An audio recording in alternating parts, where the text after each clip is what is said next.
Is-suċċess tal-industrija tat-turiżmu huwa mejjun mill-iżvilupp ta' setturi żgħar.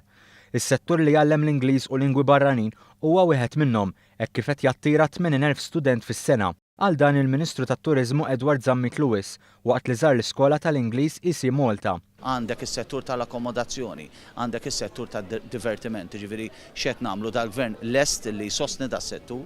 L-istatistika li kellna anke fl-2013 fl-ewwel ftit xhur ta' Gvern kienet statistika inkoraġġanti, il-forecast li għandu ma tajbin u ħanibqgħu insostnu flimkien mas-settur privat biex insaħħu das-settur għax il-benefiċċji huwa għal Maltin u l-Awċin kollha.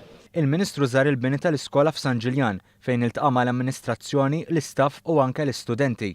Matul l-aħħar 10 snin dan is-settur kiber brata ta' 3.5%. Is-sena l-oħra, studenti li ġew pajjiżna biex jitalmu lingwa barranija ammontaw għal kważi 5% tat-turisti li żaru Malta. Barra minn hekk, dawn l-istudenti qed iqattaw medja ta' 3 ġimgħat kull wieħed. Grazzi għal dawn l-iskejjel, il-Ministru tat-Turiżmu qal li Malta qed tkun ikkunsidrata bħala ċentru ta' eċċellenza fit-tagħlim tal-Ingliż. Minħabba l-istudenti adulti żdiedu fl-aħħar snin, ħafna mill-iskejjel li jgħallmu lingwa barranija qed jattiraw konsumaturi ta' livell għoli billi jħolqu programmi speċjali għal klijenti banijiet speċifiċi. L-amministrazzjoni tal-EC Malta, skola li bdiet hawn Malta stess u li kull klassi hija magħmra b'interactive whiteboard, spjegaw mal-Ministru li matul is-sena kollha jesperjenzaw iżjed minn 120 nazzjonalità differenti.